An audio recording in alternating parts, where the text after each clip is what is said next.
Hello, hello, magical souls. How are we doing? Let me just find where we're at and tag everyone. So hopefully you can find me, find each other. Let's put the phone down there, see what Facebook is doing today. Day 2 of the 2024 Unbound Book Writing Challenge. Just checking I am in the right group. If you are arriving and watching live, please do say hello in the comments. If you're watching the replay, as ever, use the hashtag replay. Today we are going to be talking about how to be confident, in your writing, in your book idea, how to be confident as the transformational author you're here to be, the transformational author you are. We're going to be diving into all of that good stuff. I can see some people are hopping on, so yeah, like I said, please do say hello. Yay, Joe, hello, thank you. Just good to know um, that there are people here and watching. How are we feeling after day one? Did you manage to watch the day one live? If you weren't able to kind of be on it at the time, have you managed to catch up? Have you spent some time connecting with your book? Like, how are you feeling about your book idea right now? Is there anything new that's dropped in?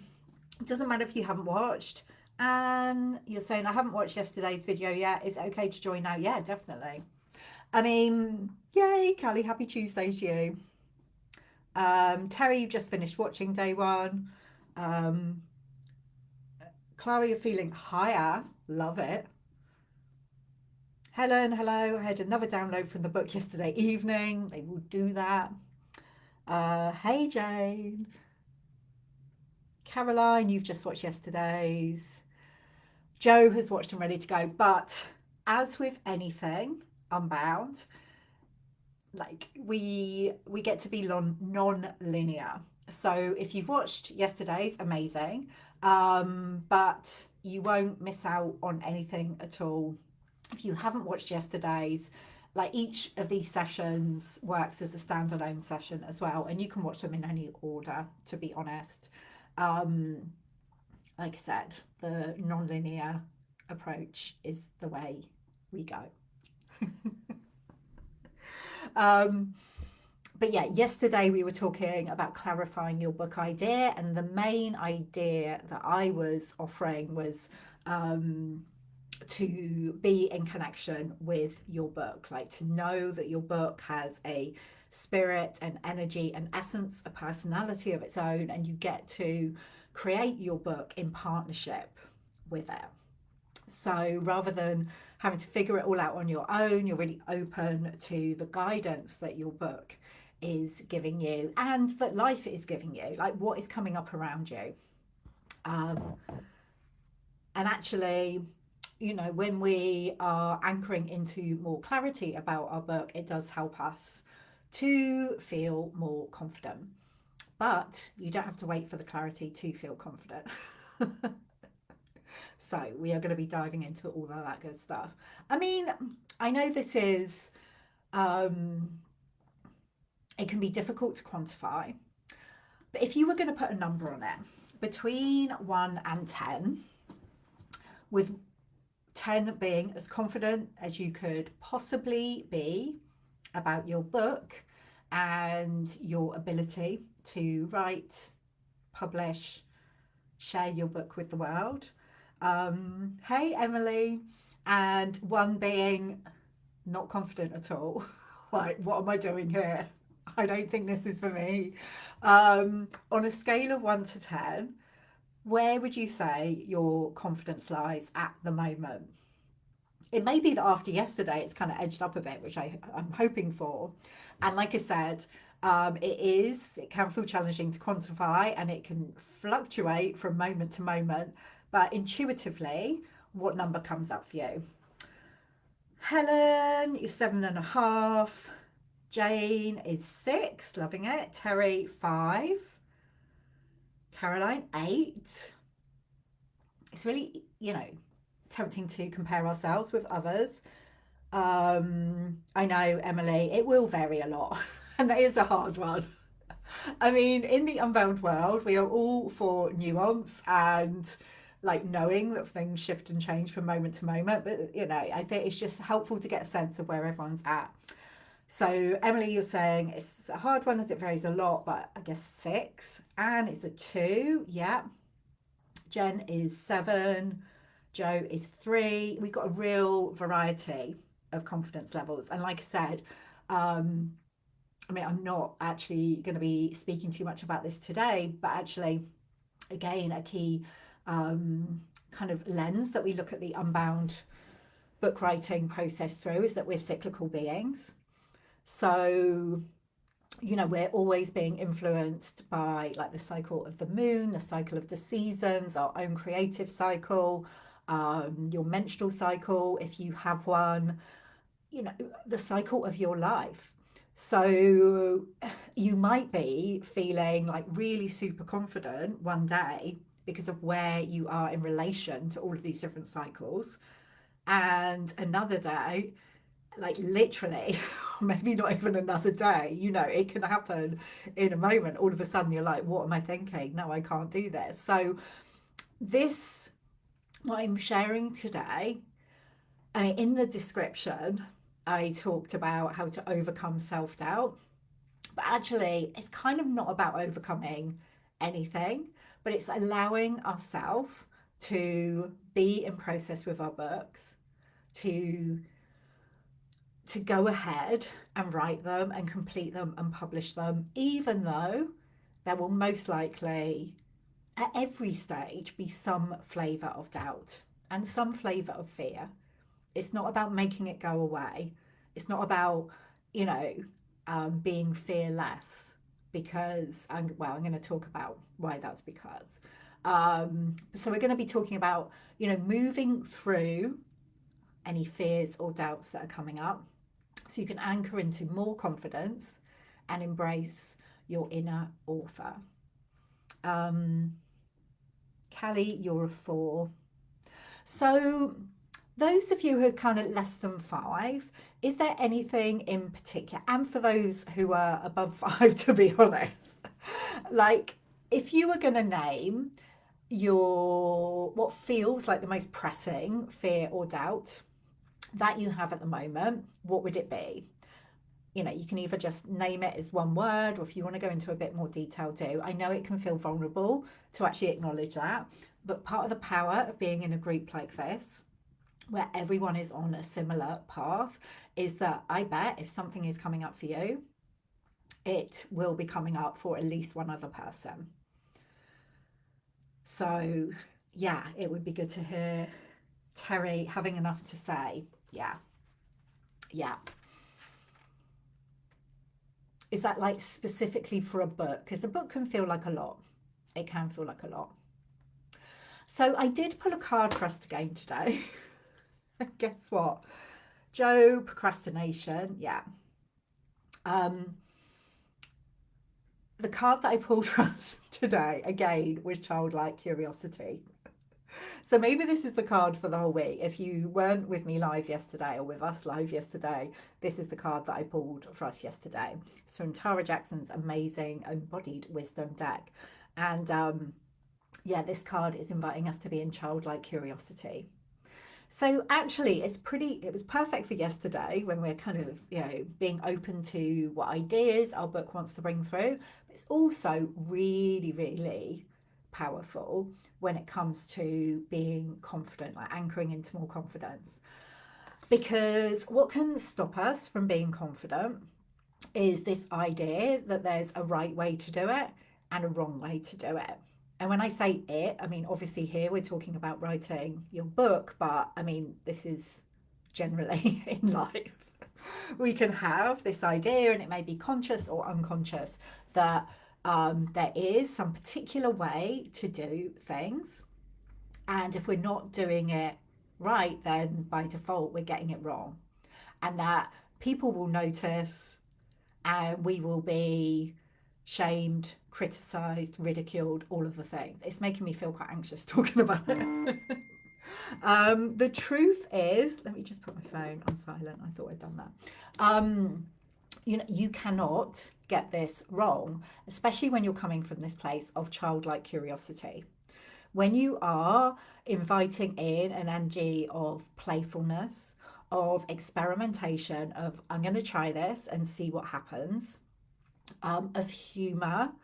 I pulled the Devil tarot card this morning, which always does alarm me a little bit at first. And then, I remember that kind of a big part of this card for me is about kind of humor, that kind of like tricksterish energy.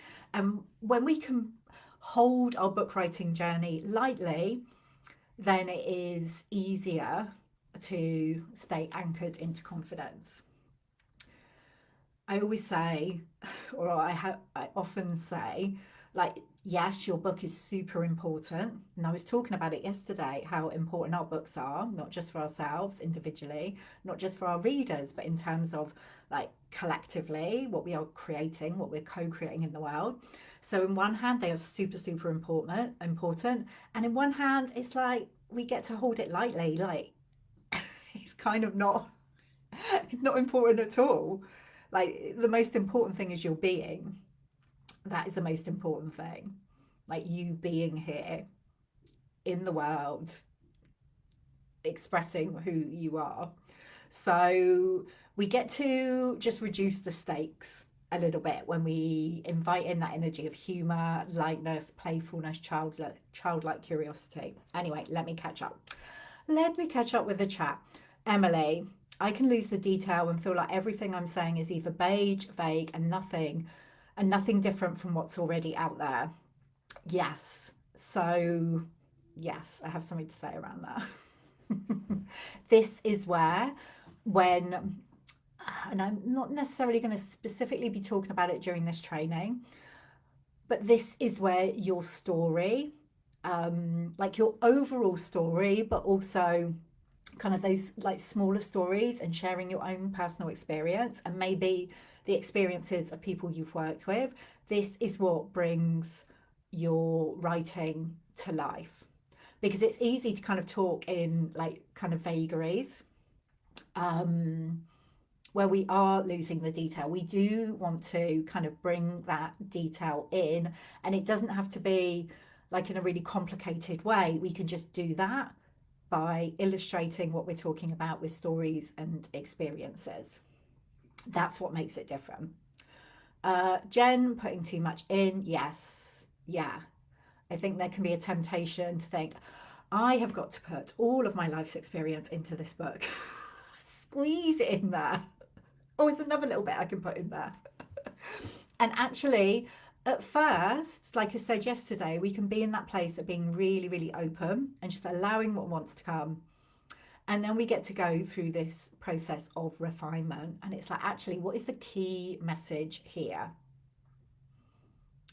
Or what are the key messages, themes here?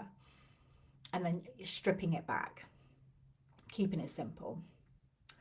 Callie, overwhelm at starting as it seems too big today. Yeah, like a book can feel big, but each of you will have already written like enough words to go in countless books like throughout your life, with, you know, posts that you have shared on social media, with emails, with blogs, articles, if you've written those, or just through the words that you have spoken. Like if you do client sessions with your clients, with sessions like workshops, trainings that you've run, with conversations you've had with friends, like we're always expressing ourselves.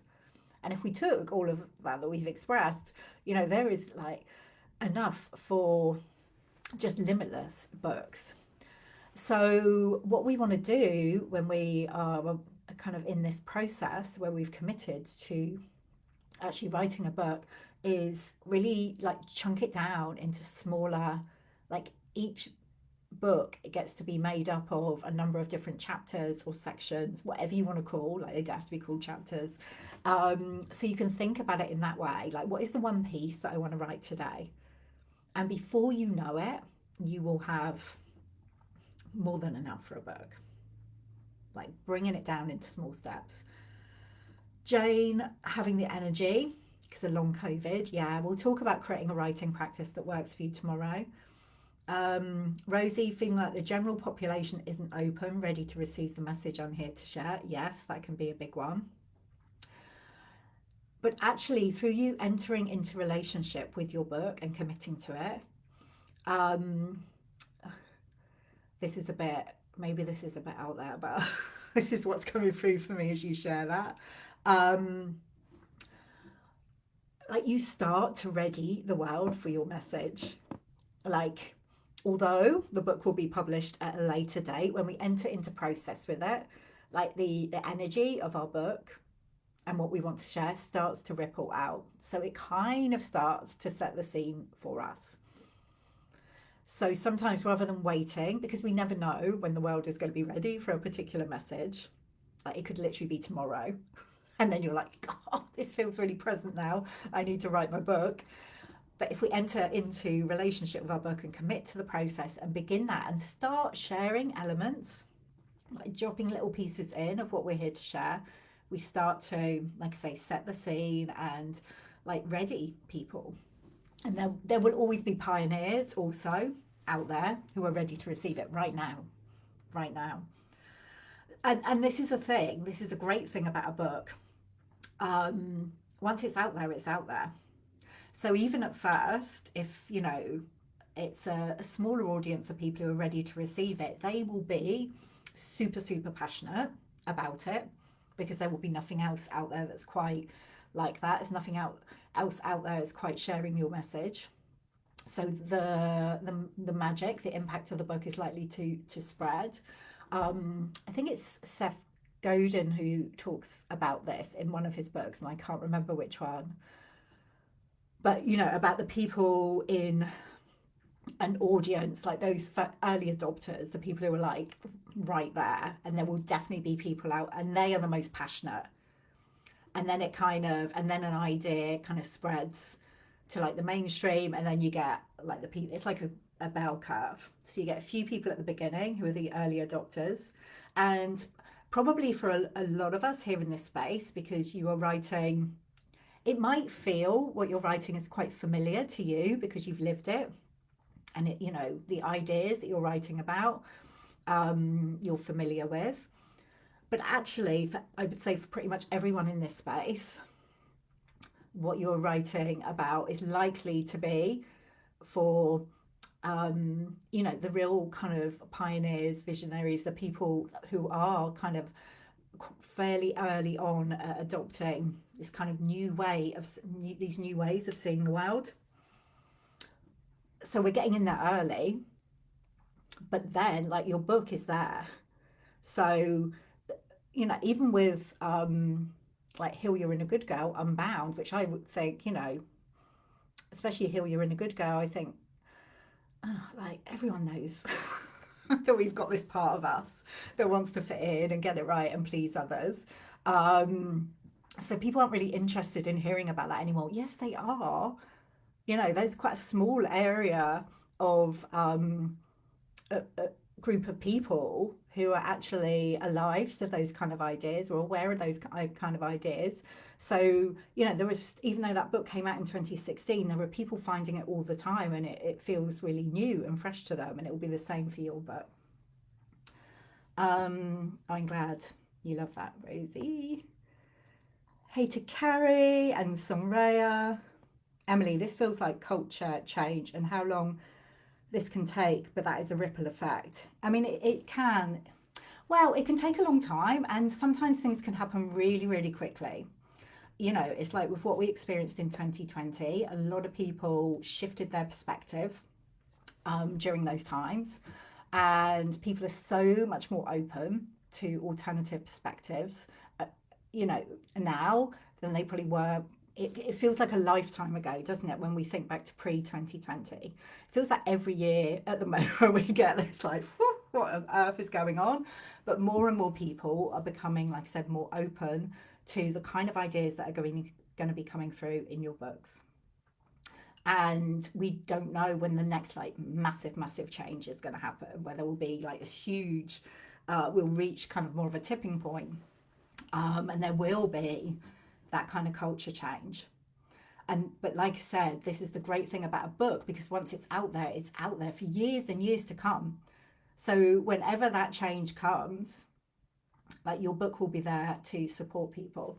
When I first, or within the first year of like doing this kind of work and starting the Unbound press, I had this, I was on retreat with one of my mentors, and I was in this like gorgeous pool like, on my own, and I was like feeling into the Unbound press and what it wanted to be. And I had this sense that like everything is getting created under the surface, like everything we're doing, and this was back in 2019, it's happening under the surface. And then when it's needed, it all rises up, and it's like, we've got you. Everything's here. We've been creating, we've been beavering away. You know, what we are creating is so that when it is needed, like collectively, it will be there anyway. Some rare, yes, ripple effect definitely happens. E.g., with my book event last Sunday, and my book was birthed in December 2022. Exactly. That's a great example, Soraya. You know, I'm doing a book signing at Mind Body Spirit Festival in Birmingham on Sunday for Unbound Writing, and that's been out 4 years. You know, like your book can be the gift that keeps on giving. Emily, that's so beautiful. It felt really powerful and beautiful at the time, actually. I kind of forget it sometimes, and I'm like, no, this is what we're doing. Clara, like crystals in the earth, they come up to be birthed. Yes, exactly. Oh, it's amazing. There were lots of women came. It's perfect timing for your book. Anyway, gosh, being more confident is not necessarily like, I love this fan, the Zero Fucks Club. But it's not necessarily. Hey Mary. About giving zero fucks, because actually that is not, you know, we can say that I'm going to give less fucks, I'm going to give zero fucks, like yes, but in the world we live in, very often it's not possible to do that. Emily, I was thinking like all the mycelium networks under the soil communicating and supporting all life. Exactly. You know, that's what we're doing. And this is why, you know, it's not creating an isolation, like the community aspect. That's why, you know, it's so important. Okay. So it's not about having no fear or doubt. It's about being willing to move beyond what's bubbling up for you at any particular time. So, just looking at my nose. Let me have a sip of water. Collect myself. I'm getting a bit overexcited. I don't know. Is it possible to be overexcited? So, this gets to be part of the transformational process of writing a book. We get to experience transformation as we are writing our books. And what that does is it infuses that energy into our books. It kind of clears the way for your reader to experience their own personal transformation, healing. So it makes sense that there will be fears and doubts that come up for us because of what we're writing about, because it feels edgy and vulnerable. There's like a personal aspect to this, but there is also a systemic and collective aspect to this. So, if you are in a marginalized group, and, I say women are a marginalized group in the patriarchal society world that we live in, then you are more likely to have a whole host of fears and doubts that come up when it comes to expressing yourself. Now, if you also have different intersecting identities as well as being a woman in terms of your race, your sexuality, I'm talking about women, but actually, like your gender identity, if you have some kind of neurodivergency, if you have maybe a chronic illness, um, or like your age as well. Like if you're an older woman, then you may have picked up the message that like no one wants to hear what you have to say. If you have, and I'm just naming some different identities that we can hold that will impact on how we feel about expressing ourselves in the world. Because in many different ways, we most likely picked up the message that we're wrong, that we don't fit in, um, that we need to do things differently, or just zip it and shut up completely. We've probably all of us have picked up the message that we don't fit in some way. So who on earth are we to think about writing a book? Um, Mary, my thoughts, how to value our writing at this early stage. When I write down something at the time, I feel good about it, but then don't value it as being part of a book. Yeah. Carrie, I do try to be fearless mentally, trying to keep my body on board. Yeah. Emma, I like the acronym for fear, false evidence appearing real. Yeah. Love all of those.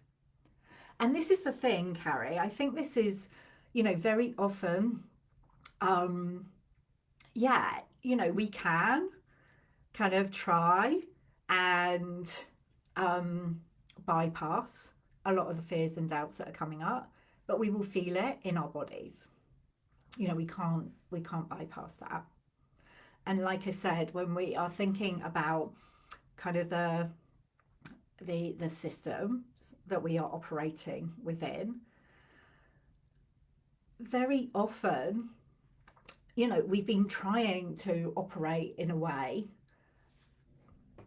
we've been taught, we've been conditioned to operate in a way that is not, it's not authentically like who we are. So there's been this kind of misalignment, trying to be a way, particularly when it comes to writing. Like most writers, um, and certainly the well-known writers, and a lot of writing advice comes from straight white men, older men generally. So, we are, and when we think about some of those kind of intersecting identities that I've just named, there are probably very few authors out there who kind of reflect who you are. So we look at it and think, even if this isn't consciously, like unconsciously, it's like, oh, but where do I fit within that? And I'm not even kind of talking about, the actual things that we're writing about, which, as we were discussing earlier, are from pretty cutting edge, quite different, putting putting forwards new perspectives. So what happens is then we end up second guessing and questioning ourselves. Mary, yes, a lot of heavy patriarchal influences and older women feeling what you just said resonates strongly with me. Yeah, yeah.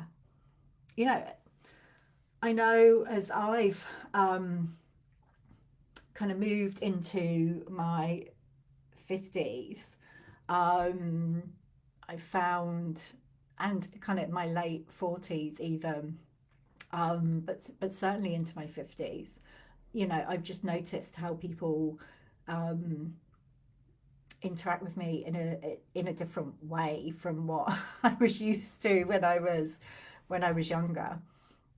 And actually, for me, um, I see this like getting older as an opportunity. It's this idea that women become more invisible as they age, and that's what's reflected to us often. But for me, there's almost a kind of power in that because it's like if people aren't taking too much notice, then I can get up to some mischief. I can just say what I want to say, and I know my message will get through to the people who need it. So it kind of is a bit more like giving less fucks as I'm getting older. Um, Somewhere, although older women have a lot of experience and wisdom to share. Yes, exactly, exactly. So, and Clara can also become more feisty. Definitely, 100%, 100%. But when we're together, because again, when we're in isolation, it can feel much more edgy to do that. It can feel much more vulnerable, risky.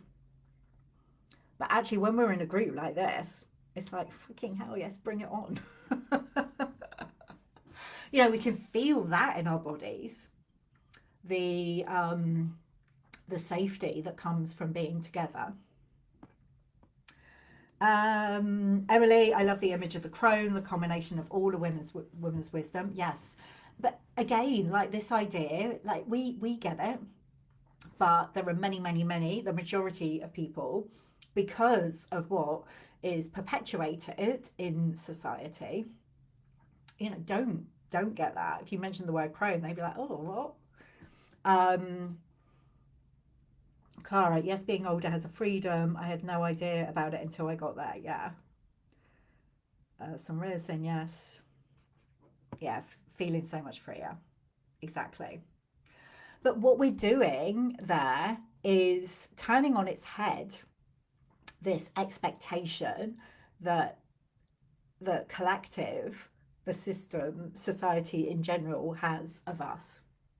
Um, Emily, I find it helpful to have a dance around. Yes. Moving, like, this is a key piece. I'm going to be talking about some kind of perspectives and some ideas and some practices that you can use to start to shift fear and doubt. But the most powerful thing you can do often is to move your body, like to change your state. Get outside into nature, have a dance, um, laugh, um, scream, let it out. Um, Clara, yes, definitely like to be in a cluster of light-hearteds for support and reflection. Don't have to hold back. Very reassuring. Yeah, no holding back. Some rare, I've noticed younger women coming to my women's circles, which is wonderful, having a range of ages in community. Well, this is another piece as well, because I feel like this is something that shifted. Probably in the past, people kind of tended to come together more within certain age groups. And this is something I love about the Unbound community. We have younger women and we have women, who are like a whole range of ages through to much, much older. And because, like, we are, as Clara said, like-hearted, it doesn't matter. And I feel like that is happening more and more. Clara, defo, somatic moves help so much. Yay, dance while walking, makes me smile and so good.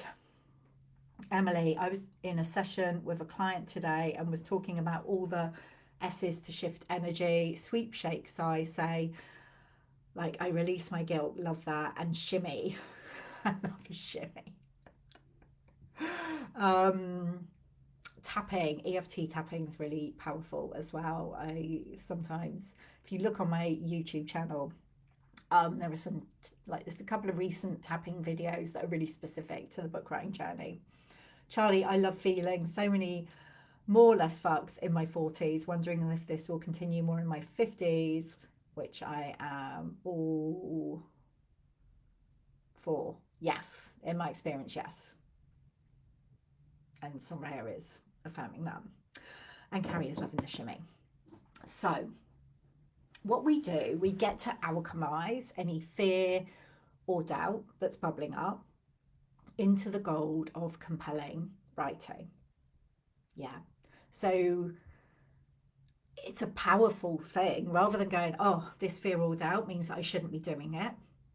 You know, because I'm feeling this way, it means I'm not meant to be a writer. I'm not meant to write this book. Instead, we go, oh, look what's coming up. This is interesting. And one of the practices, you know, this is kind of fuel for my process. A powerful practice I recommend is to bring it to the page. So, actually, to acknowledge as you are writing. So, say something's coming up for you and you're sitting down to write for your book. Rather than trying to push that fear or doubt to the side, it's like, well, what happens when I bring this to the page and actually explore this? Like, if you have a fear of, oh, but I haven't got enough to say, like, what happens when you explore that idea? Or if you have a belief of, oh, I've got too much to say, what happens when you explore that idea of too much in relation to whatever it is you're writing about? There will be a connection somewhere. When we do that, if we have something that's coming up for us, or if you have a not good enough piece coming up for you, like bringing it to the page, acknowledging it, starting to explore it through the lens of whatever you are writing about, trusting there will be some kind of connection. What happens then is, one, it starts to shift the energy for us, because rather than trying to like block it out and go, no, no, no, I'm not listening to that fear and doubt, like bringing it onto the page. When we start writing about something, you will know this from your own, like if you have a journal practice, it starts to shift the energy anyway. When we actually bring it into like the writing we're doing for our book, kind of that level of visibility we give it to ourselves, it really starts to shift the energy for us. So it, you know, helps to change our state. Also, if it's coming up for you, it's very likely it's coming up for your reader in some way. So even if all of that writing doesn't stay in your book, if at times you are like speaking to fears and doubts that are coming up for you, what it does is it helps to create a deeper sense of connection with your reader, and starts to shift this fear and doubt for them as well. It helps them to feel like seen, understood, because we all have like different flavors of these, you know, kind of quite general fears and doubts that can come up. So bringing it to the page is a way of alchemizing any fear and doubt rather than trying to ignore it and go, no, no, no, no, I'm fine. I'm like so confident. I give no fucks. I'm just writing. Like there will be times when you feel like that, but if something is coming up, bring it to the page. I mean, what I do personally, also, if I'm writing something and I'm not quite kind of getting to the essence of it, or I feel like I'm like dancing around the edges of it, or you know, I'm not being clear, or there is, I will just write that on the page. I'm like, hang on, I am not getting it here. I feel like I'm being a bit fluffy, or I'm not quite grasping it. I will literally write that on the page, and I tend to handwrite initially. And again, what that does is it just shifts. It shifts the energy, and creates space for what really wants to come through. Um, mhm. Carrie, 54 here, and I speak my truth. Yes, you do. Mary, 54 plus plus. You don't have to. um, Emily, you've stopped driving now. Hello. Helen, is there a typical number of words for a decent non-fiction book? Oh, it really, I mean, we're unbound, aren't we? So, um, it really does vary. I'm a big believer that a book will be as long as it needs to be. At the Unbound Press, we've published non-fiction books. The shortest, I think, was about 15,000 words. The longest is, you know, just over 100,000 words. Most of my books, because, you know, those books were as long as they needed to be in order to convey what the author wanted to convey. Um, Most of my books have been around the 40,000, 35,000, 40,000 word mark, but they can certainly be longer than that. Charlie, you're digging out your 365 Unbound journal today. Yay! Um, Somewhere, yes, writing emotions and fears does shift the energy. I've used my journal entries to share the journey I've been on to relate to their life issues in my first book. Yeah. Sometimes we think, oh, this is not writing for my book. It just feels really indulgent.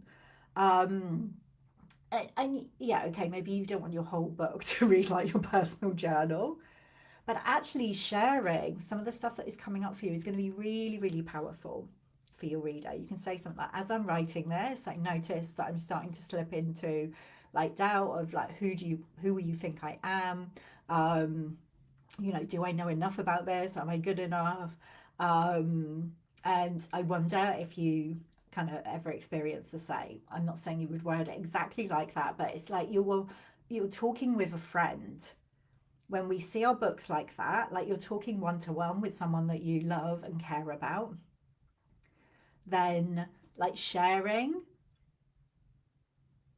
what's coming up for you in your process can really help to deepen that connection. Carrie, many of my journals inspire a lot of my writing. Yeah, I love that. Another kind of practice tool that I recommend is very often, I think I mentioned it there, that question of like, who am I to do this? Like, who am I to write this book? Like, I'm not expert enough. I don't feel like this book's different enough. Like, who am I to do this? This is something that can really kind of get in our heads. And of course, because, of the background I just gave or just named in terms of um, the messages that we pick up from, through our experiences and from society. So that question can feel big. And a practice, an invitation that I often give is to really turn that question on its head. So rather than using it as something to beat yourself up with, like, oh, who am I to do this? It's like, no, who am I to do this? Because each one of you will have a unique, like intersecting layers of experience and your unique perspective that you get to bring to your book, to your subject area, whatever it is you're writing about. So actually, if that's coming up for you, or am I good enough? Have I got enough to write about? Who am I to do this?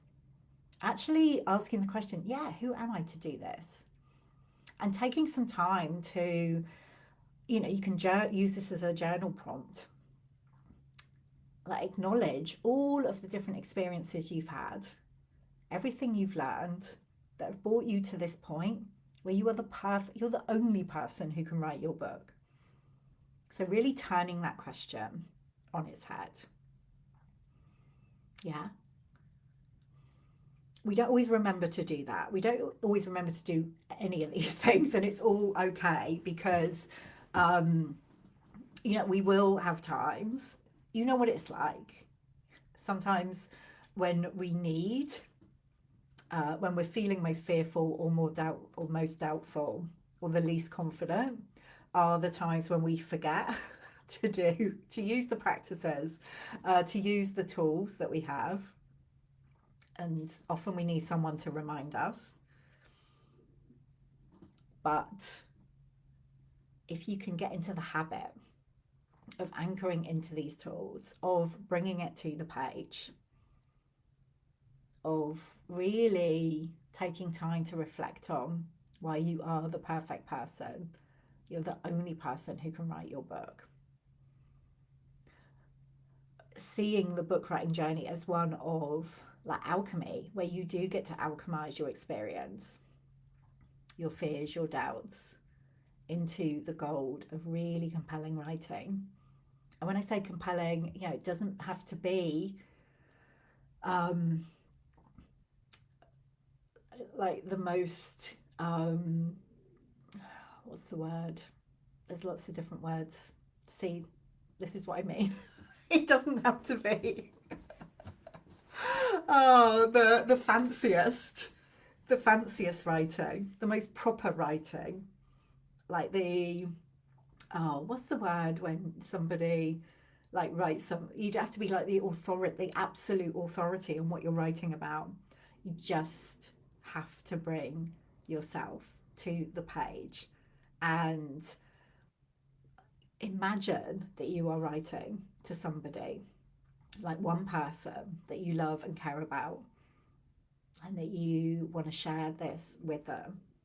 And you're going to use elements of your story and experience to bring it to life.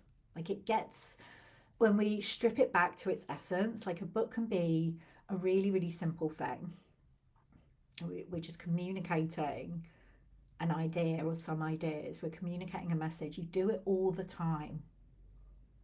You do it all the time. So breaking it down into those smaller sections, those smaller chunks, like always reminding yourself, like I don't have to write in this different way just because it's a book. I get to communicate in the same way that I would, with one of the people, like here in this group, or with a friend, with a client that I love working with. And knowing you, like you literally cannot get it wrong. You cannot get it wrong. Emily, I can 100% see that having to work with fear and doubt is a journey of transformation, and that this will be energetically conveyed to anyone who reads the book and beyond. This world needs so much healing, so this is a beautiful perspective. Thanks, Nicola. You're welcome. Like, I don't want to hear from people who are pretending that they've got it all together. Like, I'm not saying that the whole of your book will be, oh my god, I'm like feeling like this, and like there's all this stuff coming up. Like, there will be contrasting energies within your book, but acknowledging that we are human, and there are ebbs and flows to the way we feel. There are ebbs and flows to our process.